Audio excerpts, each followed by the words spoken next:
నమస్తే. ఇన్నాళ్ళు నన్ను సపోర్ట్ చేస్తూ, ఎంకరేజ్ చేస్తూ మీ ప్రేమని నాకు అందిస్తున్న ప్రతి ఒక్కరికి కృతజ్ఞతలు. అలాగే ఈ వీడియో కూడా ఖచ్చితంగా మీకు ఉపయోగపడుతుంది. లైక్, షేర్ అండ్ సబ్స్క్రైబ్ చేసి మీ సపోర్ట్‌ని నాకు అందించండి. అలాగే ఈ వీడియో పట్ల మీకున్న అభిప్రాయాన్ని కామెంట్ సెక్షన్‌లో కామెంట్ చేసి తెలియజేయండి. ఇప్పుడు వీడియోని చూద్దాం. నమస్తే. Welcome to our channel. నేను పద్మిని. ప్రస్తుతంతో పాటు ప్రముఖ ఆధ్యాత్మికవేత్త, సూర్య ఉపాసకులు, sun spiritual society founder Vikramaditya గారు ఉన్నారు. మాట్లాడదాం. సార్ నమస్తే సార్. సూర్యోస్మితల్లి ఇప్పుడు 15 డేస్ బ్యాక్ అనుకుంటా చూసాను. అబ్బబ్బబ్బా! మంచి రోజు వస్తుంది అనుకున్నాను. పుష్యార్క యోగం రాబోతోంది. రవి పుష్యమి యోగం అని కూడా పిలుస్తారు. రేపు 7వ తారీఖు పుష్యార్క యోగం. ఆదివారం నాడు పుష్యమి నక్షత్రం కలయికతో వస్తోంది. అలాగే పూరి జగన్నాథ స్వామి రథయాత్ర కూడా అదే రోజున జరుగుతుంది. చార్ధామ్ యాత్రల్లో ఒక యాత్ర పూరి జగన్నాథ్ స్వామి యాత్ర. అలాగే జన్మలో ఒక్కసారైనా ఆ రథయాత్రని చూడాలి అనేది పెద్దవాళ్ళు చెప్పేటటువంటి మాట. ఖచ్చితంగా చూడాలి రథయాత్రని, ఎప్పటికైనా స్వామి కరుణించాలి. రైట్. రథయాత్ర అటు పూరి జగన్నాథ్ స్వామి దేవాలయంలో, అలాగే రవి పుష్యమి యోగం రోజు ఏం చేయమంటారు? ఇక కన్నుల పంటమ్మ ఆ రోజు. అంటే ఎప్పుడు రవి ఆదివారం పుష్యమి నక్షత్రం కలిసి వస్తుందని ఎదురు చూస్తూ ఉంటాం. అవును. ఇక ఆ రోజు విశేషంగా మనం చేసుకోవడానికి ఆ స్వామి యొక్క నామస్మరణ. మీకు తారీఖు ఎంత వచ్చింది? డేటు 7వ తారీఖు. సప్తాస్వరథమారూఢం ప్రచండం కశ్యపాత్మజం శ్వేతపద్మధరం దేవం తం సూర్యం ప్రణమామి. సూర్య నమస్కారాలు చేయడం, సూర్యుడికి అర్ఘ్యం ఇవ్వటం, ఎర్రచందనపు జలంతో ఆయనకి అర్ఘ్యం ఇవ్వటం, ఆ రోజు విశేషంగా ఆదిత్య హృదయ పారాయణాలు చేయటం.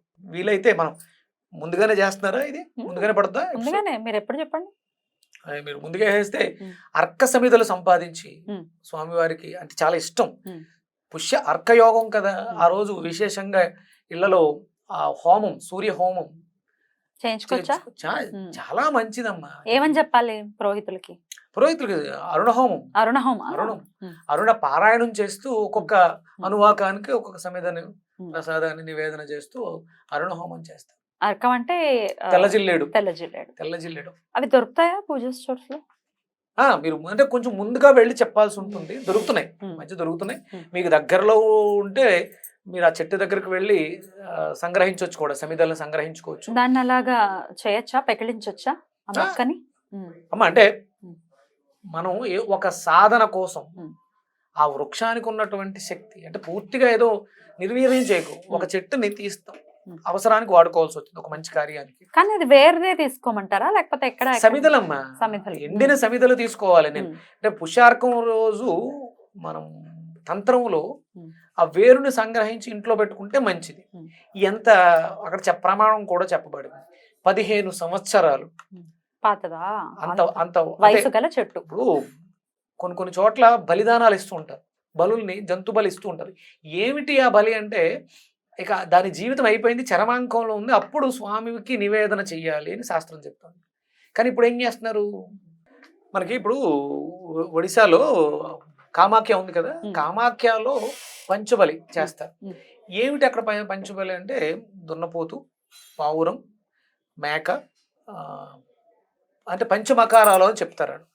5 మకారాలు. అందులో మనకి చెరుకు గడ కూడా ఉంటుంది, బూడిద గుమ్మడికాయ ఉంటుంది.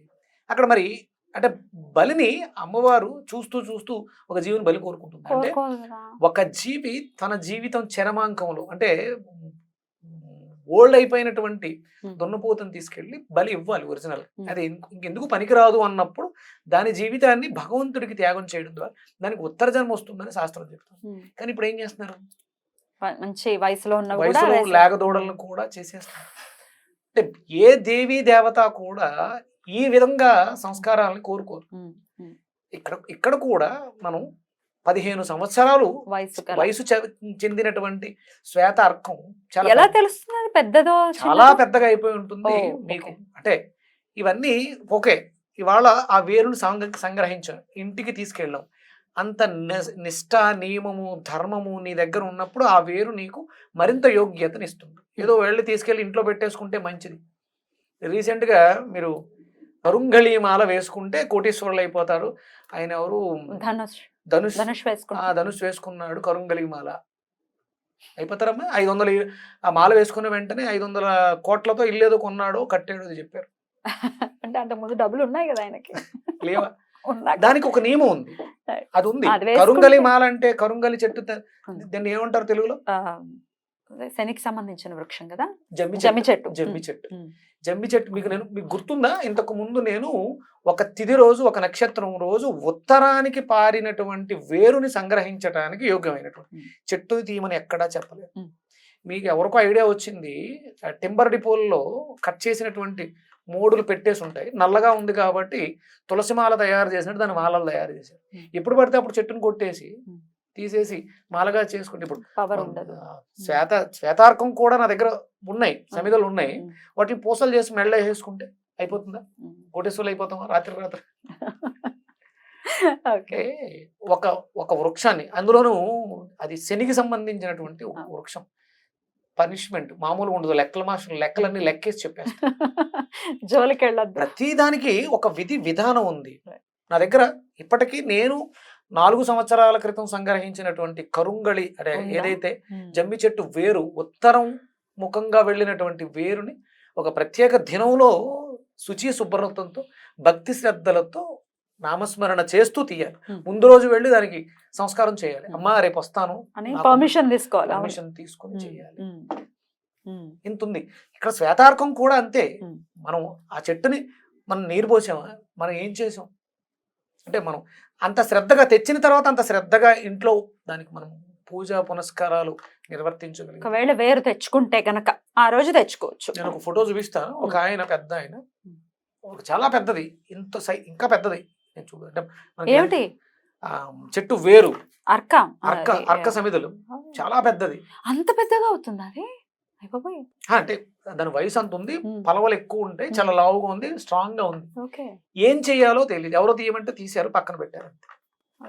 దానికి సంస్కారాలు జరగట్లేదు. దయచేసి ఎక్కడి నుంచి తీసేయండి సార్, దానికి చేయాల్సిన విధులు ఉంటాయి.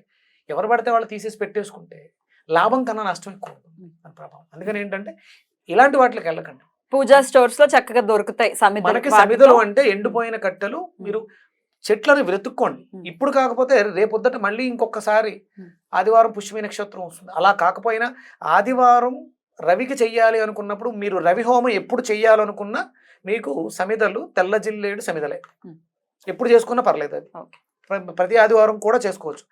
విశేషంగా పుష్యమి ఆదివారం వచ్చినప్పుడు, ఇప్పుడు ఇది మనకి నవరాత్రుల్లో కూడా ఉంది. వారాహి నవరాత్రుల్లో 2వ రోజు మనం వస్తుంది. ఇక ఇంకా విశేషంగా ఉంటుంది. ఆ వారాహి అమ్మవారిని సూర్యమండలంలో చూస్తూ ఆదిత్య హృదయాన్ని, వారాహి అమ్మవారి మంత్రాన్ని అనుసంధానం చేయండి. సూర్య అష్టోత్తరం ఒకసారి, వారాహి అష్టోత్తరం ఒకసారి చదవండి, సంపుటీకరణ చేయండి. ఇటు వారాహి అమ్మవారిది నవరాత్రుల్లో 2వ రోజు పూర్తవుతుంది. సూర్యనారాయణమూర్తి అనుగ్రహం పరిపూర్ణంగా లభిస్తుంది. ఎందుకంటే చాలా సింపుల్ గా అగస్త్యులు మనకు అందించినటువంటి ఆదిత్య హృదయ స్తోత్రాన్ని పారాయణం విశేషంగా చేయండి. దగ్గరలో తెల్ల జిల్లేడు చెట్టు వేరుంటే, తెల్ల జిల్లేడు చెట్టు ఉంటే ముందు రోజు వెళ్ళి దాని చుట్టూ శుభ్రం చేసి ఆవు పేడతో కల్లాపి చల్లి ఆ చెట్టు మొదలకి పసుపు కుంకుమ రాసి శుభ్రంగా జాగ్రత్తగా కంట్లో ఆ పాలు పడకుండా చూసుకుని ఆ చెట్టుని ఆ సూర్యుడిగా, ప్రత్యక్ష సూర్యుడిగా, ఆ స్వామి దగ్గరికి మనం ఎలాగో వెళ్ళలేం, ఆయన తాపాన్ని మనం తట్టుకోలేం. ఇక్కడ ఈ వృక్ష రూపంలో దర్శిస్తూ దానికి అష్టోత్తరం చదవండి, దాని చుట్టూని ప్రదక్షిణ చేయండి. అద్భుతంగా మన శరీరాల్లో ఆరాలో విపరీతమైనటువంటి సూర్య ప్రాణ పెరుగుతుంది. సూర్యుడి యొక్క పవర్ పెరిగిందంటే ఇంకా మనకి రావాల్సిన పేరు ప్రఖ్యాతలు, ఆరోగ్యం. అంటే ఇప్పుడు ఆరోగ్యమే మహాభాగ్యం, ఆరోగ్యం భాస్కరాది. ఖచ్చితంగా ఆయన కేవలం ఒక ఆరోగ్యాన్నే కాదు, ఐశ్వర్యాన్ని కూడా ఇవ్వగలిగినటువంటి శక్తి కలిగిన వాడు సూర్యనారాయణమూర్తి. ఆయన హిరణ్య గర్భుడు. గోమాత ఏమిస్తుందమ్మా మనకి? గోమాత ఏమిస్తుంది? గో ధూళి ద్వారా ఏమొస్తుంది?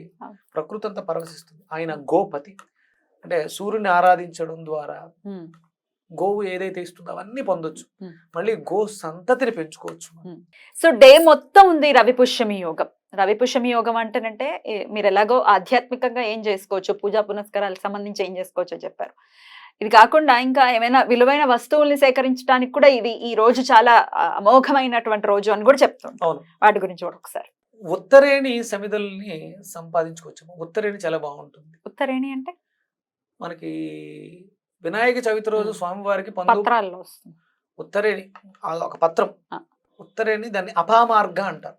అంటే మార్గము బాలేని స్థితులలో మనల్ని మార్గం వైపు నడిపిస్తుంది. ఎక్కడ దొరుకుతాయి సార్ ఇవి?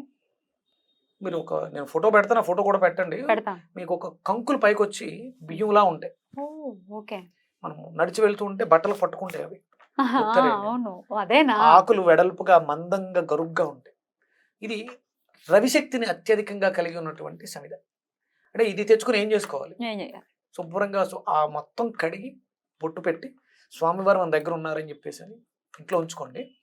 దేవుడి గదిలో పెట్టుకోవచ్చు. ఆ వేరుని మనం చదువుకునే పిల్లలకి భుజానికి కడితే చదువు బాగా వస్తుంది.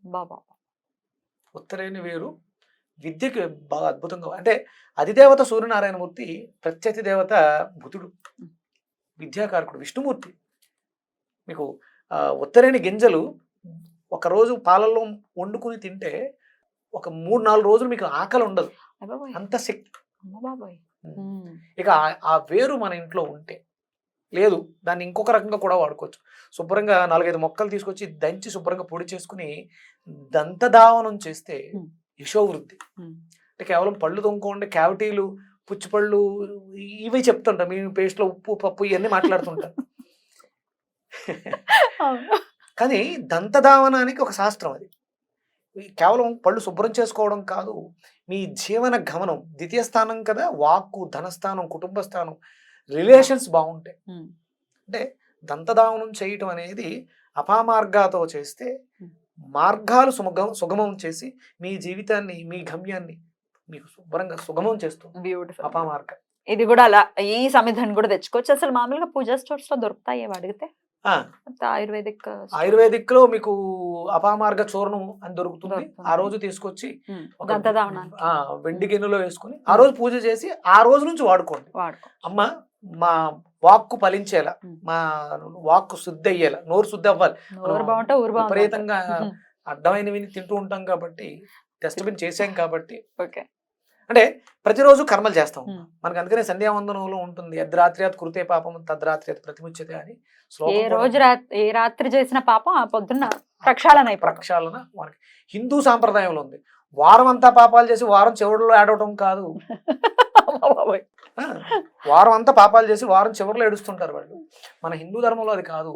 ఒకవేళ అంటే చెయ్యాల్సి వచ్చింది, ఏదో కావాలని పని కట్టుకుని తప్పులు చేసి పాపాలు క్షమించే భగవంతుడు అంటే కాదు. తెలుసో తెలియకో మనం కర్మలు చెయ్యాలి కాబట్టి, చేసాం కాబట్టి ఆ పాపం అప్పటితో యద్రాత్ర్యాత్ కృతే పాపం తద్రాత్ర్యాత్ ప్రతిముచ్యతే, అప్పుడే పోతుంది. ఉదయమే సంధ్యావందనంలో మనం తెలియజేసిన పాపాలన్నీ అక్కడే మనం ప్రక్షాళన అవుతుంది.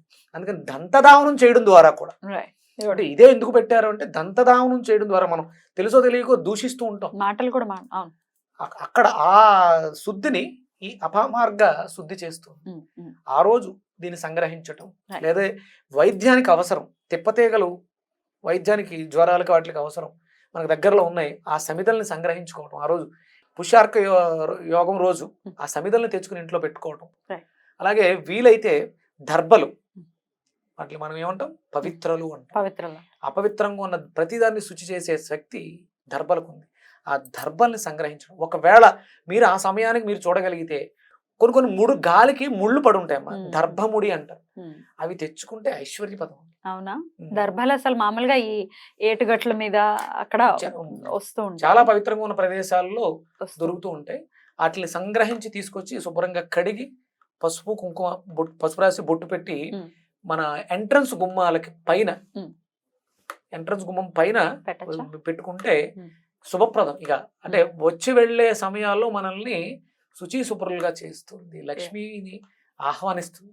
అయితే అదే అలా కాని పక్షంలో ఎలాగో పూజా స్టోర్స్ లో దర్భలు అవి కూడా తెచ్చుకోవచ్చు. రైట్. అయితే ఆదివారమే తెచ్చుకుని ఆదివారమే పెట్టమంటారా? ఆ రోజే ఇంకా పూజ చేసేసి ఉంది అసలు త్వరగా ఉంది కాబట్టి చేసుకోవచ్చు. ఆదిత్య హృదయ పారాయణాలు చేయండి, వీలైతే అరుణ హోమాలు చేయించుకోండి.